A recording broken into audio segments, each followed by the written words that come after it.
Voltamos com Democracia aqui pela TV Assembleia, falando sobre a pedagogia do futuro. Simone Valdete dos Santos. Então, falávamos no bloco anterior da questão dos problemas, né, conjuntos que temos. E, sem dúvida nenhuma, a grande questão é também a valorização do profissional da educação, né? Nós temos que conseguir alcançar o piso nacional, que foi colocado pelo Ministério da Educação, né? O piso nacional da educação básica, para que aí todos os profissionais, porque valorizando a educação básica, nós teremos uma valorização da educação profissional, uma valorização do ensino superior diferenciado. Então, o grande desafio, porque hoje nós, por exemplo, temos várias experiências da nossa especialização, né, que chama Escola de Gestores, que já está na 3ª edição, que já atingiu um número considerável de gestores do Estado. Então, há todo um cuidado no dinheiro direto na escola, que as escolas recebem um recurso direto na sua matriz orçamentária. Então, todo um cuidado dos gestores utilizarem bem esse recurso nas escolas. Então, nós avançamos, não no sentido que nós precisamos, mas no Rio Grande do Sul, podemos dizer que todos os prédios escolares têm energia elétrica, têm água encanada, muitos prédios escolares têm laboratórios, né, de informática principalmente. Mas nós precisamos avançar na valorização desse profissional da educação para que seja atraente essa carreira, né, para que cada vez mais haja mais... Porque, outro dia eu escutava numa banca que eu participei, né, de um mestrado profissional na física, que é interessante a gente pensar nesse fenômeno, né? Muitos estudantes advindos da EJA entrando para magistério, né? Advindos da educação de jovens adultos entrando para magistério. Eu, como pesquisadora da EJA, eu acho um fenômeno interessante, porque cada vez mais nós temos um cuidado da educação de jovens adultos que é compensatória, que é uma política pública compensatória, assim como é o Bolsa Família na distribuição de renda. A educação de jovens adultos ela é compensatória, né? Compensa um período da vida em que a pessoa não conseguiu estudar. E qualificada, tem várias ofertas qualificadas, a própria oferta do Sistema S é uma oferta qualificada, a oferta da Rede Federal de Educação Profissional e Tecnológica, dos institutos federais em EJA, é uma oferta qualificada de várias redes municipais. E aí nós temos muitos advindos dessa modalidade, né, entrando no magistério. E aí, nessa banca, dizia, mas o que significa isso? Eu diria, claro, que é valorização dessa pessoa que muitas vezes parou de estudar um tempo, mas é interessante a gente pensar como é que a carreira docente, principalmente em termos de remuneração, ela é atraente, né? E aí o compromisso da sociedade como um todo. Por isso que eu acho que é um grande problema, que é um problema do presente, né? Que é um problema do presente. Como é que o governo federal, os governos estaduais, os governos municipais, né, não fazem esse pagamento do piso nacional do magistério? Isso é um grande desafio.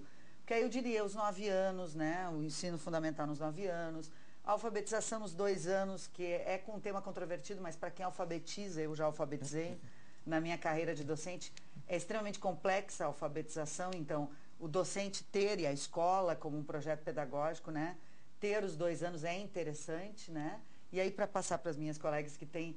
Eu tive a oportunidade agora, eu participei de um evento em Lisboa, agora em janeiro, e tive a oportunidade de conhecer a Escola da Ponte, que é tão propalada no Brasil, né? Que é em um distrito da cidade do Porto, em Portugal. E eu conheci e fiquei encantada, porque os guias da escola foram 2 crianças de 9 anos, e o quanto a escola, os guias nossos, né, que eu marquei a visita na escola, foram 2 crianças, que nos explicariam. Eu gostei muito de que um menino falou, e para encerrar essa questão dos desafios, para mim, o desafio é a remuneração do piso nacional, e outro desafio, as responsabilidades de um modo geral. Que a gente está vivendo uma sociedade hoje que as pessoas não querem se responsabilizar muitas vezes. Eu gostei muito que o menino disse, porque todos os corredores tinham livros em estantes, todos os corredores da escola. E livros de acesso aos estudantes, e tinham cadernetas ao lado para que marcassem, para devolver. E o menino disse para a gente, né, o Vasco, de 9 anos, eu tenho essa responsabilidade na escola de cuidar dos livros da escola e marcar. Mas não é só essa a minha responsabilidade. Eu tenho muitas responsabilidades aqui na escola. E eu gostei muito de ouvir isso dessa criança de 9 anos, no sentido do projeto pedagógico da escola, e eu diria um projeto de sociedade.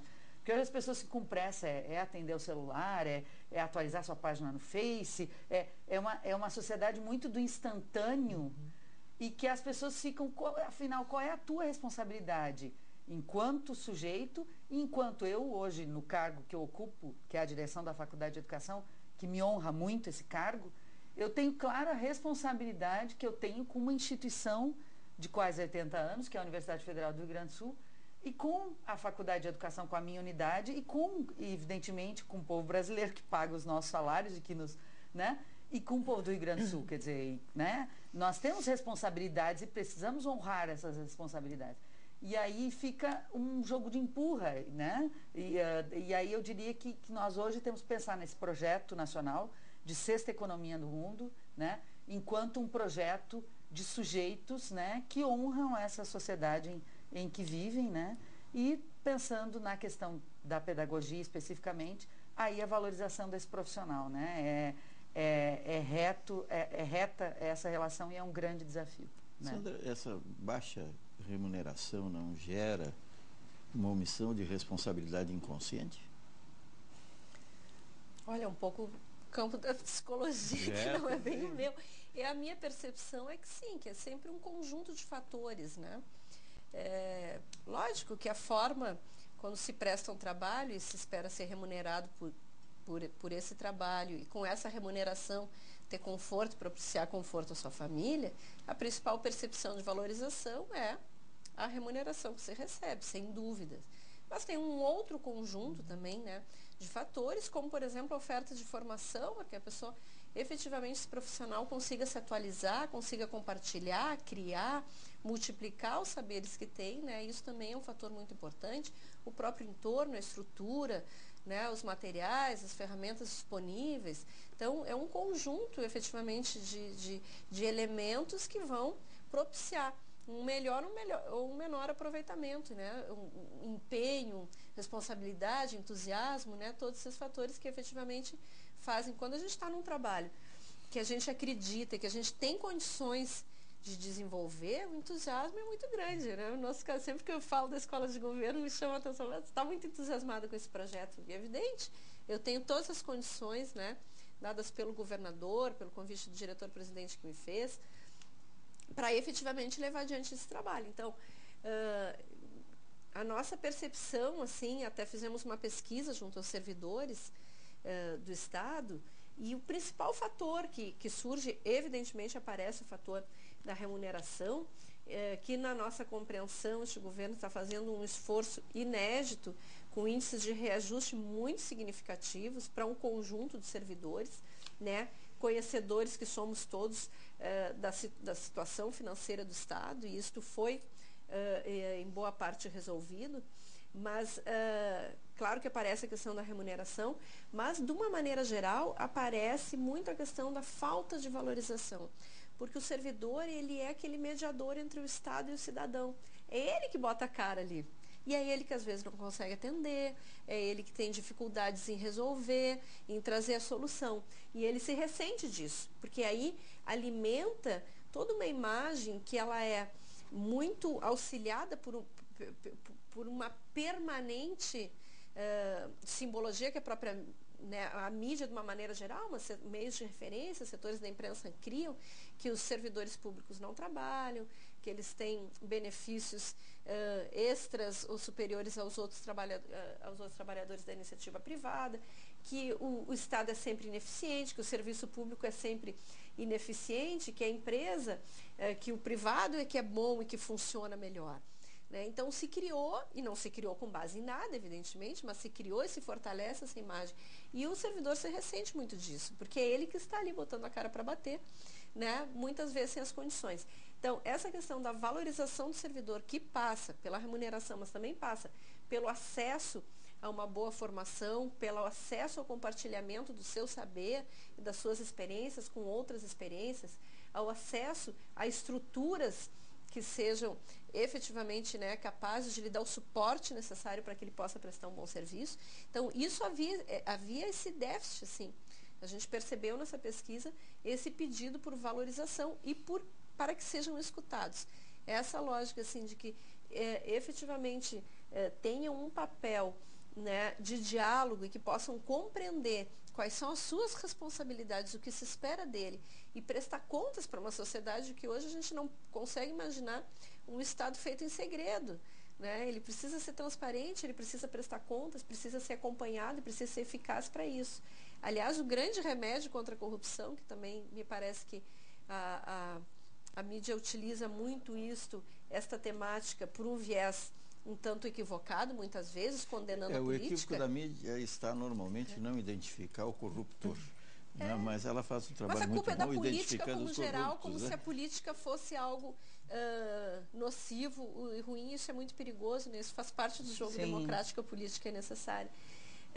Então, a gente percebeu isso, essa necessidade de diálogo, de posicionamento e que ele seja ouvido para tomar decisões, para dizer, olha, eu tenho experiência sobre isso, não funciona assim. E a gente, vamos pegar a tua experiência, mas vamos também transformar esse conhecimento tácito num conhecimento mais elaborado e compartilhá-lo para que a gente consiga fazer melhor. A opinião das três, nós falamos muito em valorização e incentivo, estão ligados.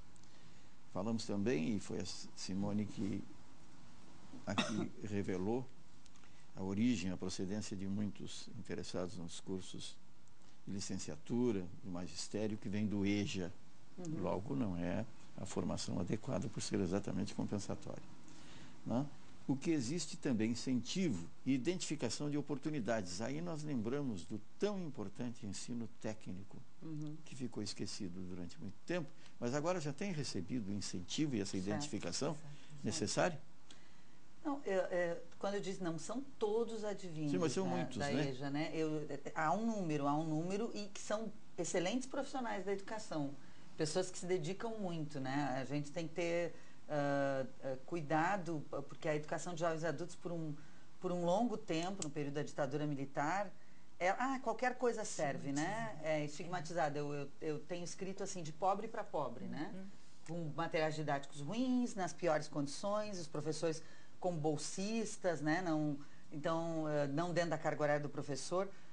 Então, hoje a gente oferece uma educação de jovens e adultos dentro da carga horária do professor, com concursos, muitas vezes aqui em Porto Alegre temos concursos específicos para a educação de jovens e adultos, então todo um cuidado, né? Então, ela melhorou muito também a oferta, né? O ensino técnico, ele teve uma ampliação com a ampliação da Rede Federal de Educação Profissional e Tecnológica, né? que ampliou essa oferta, né? Significativamente, né? A rede triplicou no país, né? Aqui no Rio Grande do Sul nós temos os 3 institutos federais, né? O Instituto Federal Rio Grande do Sul, que é a reitoria em Bento Gonçalves, o Instituto Federal Sul-Rio-Grandense, que é a reitoria em Pelotas, e o Instituto Federal Farroupilha, que é a reitoria em Santa Maria. Então nós tivemos e são estruturas multicampes, né? Tem São Borja, tem, né, Lajeado, Estabrim, então o acordo de gratuidade do Sistema S, que ampliou para o ensino técnico, né? E hoje o Pronatec, que está aí, que é o Programa Nacional de Acesso ao Ensino Técnico e ao Emprego, né? Que ele tenha uma oferta concomitante, né? Que são os alunos da rede estadual do ensino médio que cursam no outro turno, né? O ensino técnico no Sistema S, Senai, Senac, Senar, né? Ou na Rede Federal de Educação Profissional e Tecnológica, né? Aqui em Porto Alegre, por exemplo, o Campus Restinga teve toda uma parceria com uma escola estadual, né? Para dar um exemplo. Então, houve uma ampliação e com a concomitância que precisa ser vigiada, porque muitas vezes esse estudante não consegue acompanhar a matemática, por exemplo, lá do curso de mecânica e evade do curso de mecânica, né? Porque não conseguiu acompanhar, fica no ensino médio, né? Porque ele precisa do médio para ter o diploma do técnico pela Organização do Brasil hoje, né? Então, a concomitância ela precisa ser muito vigiada no sentido desse estudante conseguir acompanhar as duas instituições. E aí o essencial da oferta concomitante do Pronatec é um diálogo entre essas instituições. Quer dizer, a unidade do Senac, que oferece lá o curso de turismo, conversar com a escola estadual que está recebendo seus estudantes. E vigiar se esse estudante não está faltando na aula, né? Ou no técnico ou no médio. E quando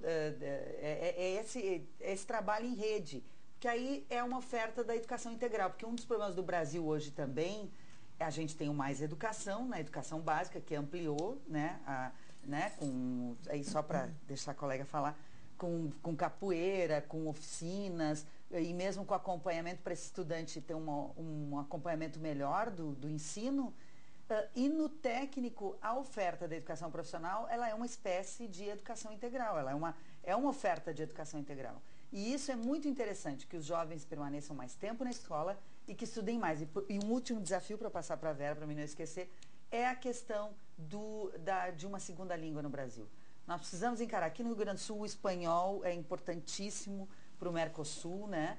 E o inglês, né? Eu acho que nós temos que encarar a importância para nós nos colocarmos, enquanto país que é a sexta economia no mundo, o ensino médio precisa ter uma fruição de um outro idioma. A gente tem que fazer essa oferta qualificada. E aí, clubes de idioma nas escolas, né? A oferta qualificada. A gente tem que enfrentar essa questão do espanhol aqui no Rio Grande do Sul, né? Que seria muito adequado com o Mercosul, e o inglês. E com esses eventos Copa do Mundo, né? Com o evento da Copa do Mundo, fica mais emergencial, é para ontem, pensando nos desafios, né?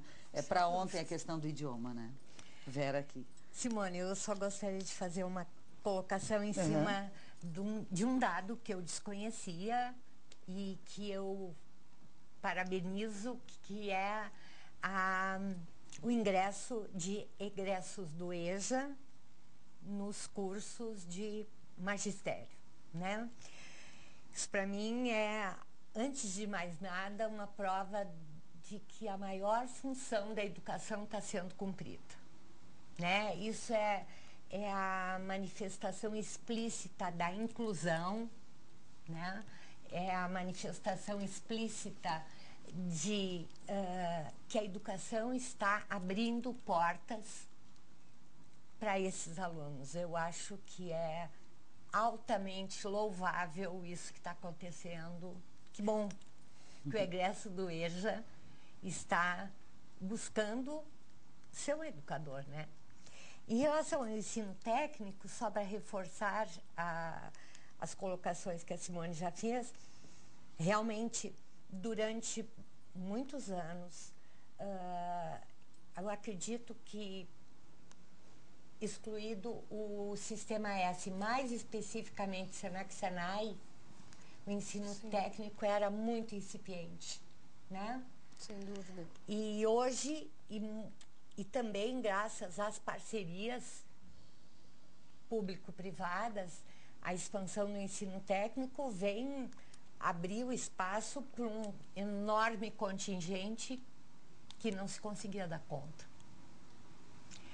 E eu acredito que com o ensino médio politécnico e com esse profundo entrosamento da educação básica com a educação profissional, realmente se consiga fazer uma educação plena, né? Uma educação que promova o desenvolvimento integral da pessoa, do nosso aluno, que abra novas perspectivas para ele nesse mundo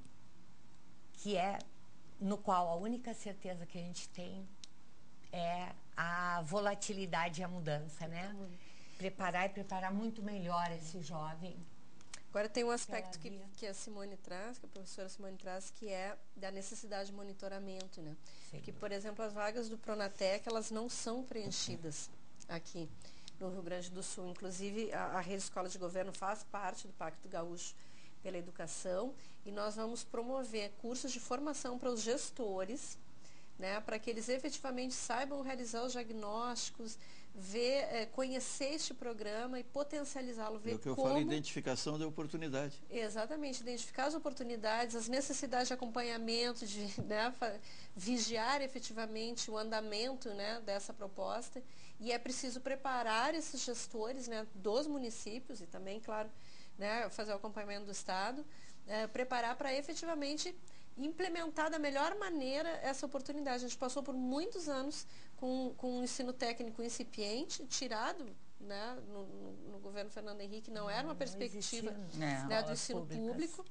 E agora reimplantá-lo, ele disputa a atenção dos jovens também com várias outras ofertas. Temos um mercado de trabalho aquecido, que tem a possibilidade desse jovem entrar muitas vezes de uma maneira mais precária, mas já ali ganhar seu dinheiro e tal.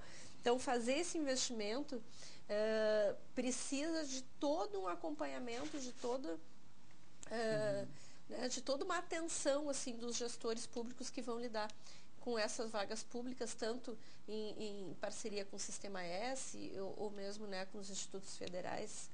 Agora não são mais institutos federais. São os institutos federais de educação e FET, os IFES, né? Os IFES. Isso, continuam sendo os institutos federais. São os IFES. Então, a gente está trabalhando também nesse sentido, conjuntamente, de oferecer formação de gestão, né, para que efetivamente se consiga elaborar um projeto adequado e que se acompanhe e que as vagas oferecidas estejam em sintonia, né, tanto com a disposição desses jovens quanto com a necessidade também do mercado de trabalho.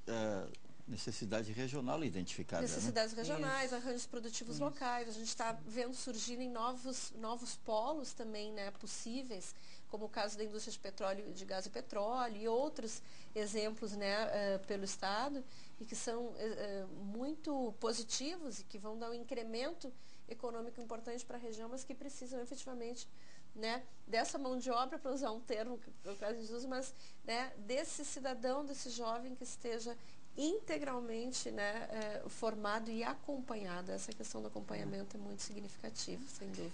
Nós estamos chegando ao final do Democracia de hoje. Mas já. Passou rápido, uma pena, né? não, eu só queria mencionar que nós também temos escolas estaduais no Rio Grande do Sul, como é o caso do Parobé, da Escola Técnica Agrícola de Viamão, né, da Fundação Liberato Salzano em Novo Hamburgo, que são referência também, né? Entre outras. Essas eu cito porque eu tenho uma proximidade, né? Tem o CIMOL, né? Tem o Monteiro Lobato também, né? E que tem corpo docente muito qualificado, né? Então, e que faz um trabalho há muito tempo, né? Então, o Rio Grande do Sul tem uma oferta de técnico estadual. Então vamos, 2 minutos para cada uma das nossas convidadas. Vera Keller. Pensar educação para o futuro rigorosamente nos obriga a pensar uma escola que precisa ser diferente, num mundo que é diferente e que vive em rede. Pensar em metodologias que sejam mais adequadas para essa geração de nativos digitais que está hoje já nas nossas salas de aula. Nos obriga a pensar na formação de professores para que eles sejam capazes de inspirar seu aluno a permanecer no curso, né? Nos obriga a estudar cada vez mais o que é esse jovem que nós temos hoje na sala de aula, que a par da capacidade de abrir múltiplas janelas digitais, tem uma inquietude e tem uma determinada insegurança diante de um excesso de informações que ele recebe. Então, acredito que pensar na educação no futuro é rever os conceitos que a gente tem, e não só... Há muito tempo se fala em mudar paradigmas, e em tese alguns deles já foram mudados, mas acima de tudo mudar as nossas práticas, fazer com que a escola integre a vida daquela pessoa. Muito obrigado. Tenha sentido e significado. Muito obrigado, Vera Keller, consultora pedagógica do SENAC do Rio Grande do Sul, pela participação no nosso Democracia. Sandra Bittencourt. Eu utilizo para agradecer mais uma vez o convite e a companhia aqui das professoras. Exemplo da Faculdade de Educação da URGS, a FDRH também completou seus 40 anos, é uma instituição, é uma fundação que teve um percurso muito significativo né, para a valorização e formação de recursos humanos, e a gente faz um tributo a essa história, mas também olha para o futuro, e a nossa lógica é essa, de fazer as coisas de forma compartilhada, colaborativa, né? Não que isso elimine conflitos, elimine problemas, mas pelo contrário, para que a gente consiga né, construir conjuntamente, então, as soluções. A escola de governo trata de qualidade, de valorização do serviço, do servidor no Estado público. A gente faz essa distinção porque talvez por muito tempo muitos tenham se apropriado, né, do Estado como se fosse algo privado, e a gente compreende que, sobretudo na área da educação, isto é impossível, né? Então, a nossa Constituição, com mais de 30 instituições de ensino, e sim, Batista, a gente permanece aí prospectando, fazendo reuniões e buscando adesão de mais instituições, porque a nossa ideia é descentralizar, dar universalidade e contar com um servidor que tem um novo papel, porque o Estado tem um novo papel, porque a sociedade está mudando. Aproveito para deixar um convite, a gente sempre, né, está buscando iniciar o nosso ano letivo com uma aula magna. Ano passado tivemos a ilustre presença do Dr. Fábio Comparato. Este ano teremos o professor Dr. Giuseppe Coco, da Universidade Federal do Rio de Janeiro, que vem refletir conosco também sobre essas questões. A data indicativa é dia 28 de março, no Teatro São Pedro, aberto. Todos são convidados. Muito obrigada. Muito obrigado, Sandra Bittencourt, diretora de Educação e Formação da Fundação de Desenvolvimento de Recursos Humanos do Estado do Rio Grande do Sul e da Escola de Governo, da Rede Escola de Governo. Simone Valdete dos Santos. Bom, eu agradeço o espaço aqui, ocupado pela Faculdade de Educação da URGS, né, a qual nesse momento eu sou diretora, e dizer que pensar a pedagogia do futuro no Brasil é pensar o hoje, e a exemplo do mote da nossa conversa inicial, que foi o evento de pedagogia em Cuba, né, enfrentar as questões da educação como sexta economia mundial, né? Quer dizer, não dá mais para nós termos analfabetismo absoluto no Brasil. Não é possível mais a gente pensar um termo tão pequeno de escola. A gente precisa enfrentar a questão da educação integral. Os nossos estudantes precisam ficar mais tempo na escola para aprender, né? Nós precisamos da valorização dos nossos profissionais da educação. Os profissionais da educação, eles precisam ter uma valorização mais adequada em termos salariais, porque, de certa forma, em termos de formação, a gente avançou bastante, mas precisamos avançar.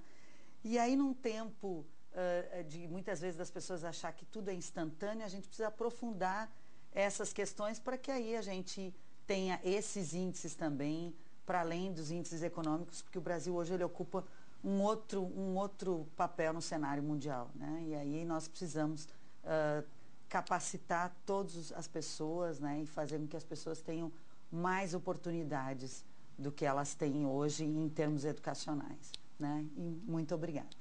Obrigado, professora Simone Valdete dos Santos, diretora da Faculdade de Educação da Universidade Federal do Rio Grande do Sul, pela participação no nosso Democracia, quando falamos sobre a pedagogia do futuro. Uma expectativa que deve nortear a ação de todos, porque o futuro é sempre, permanentemente, um desafio.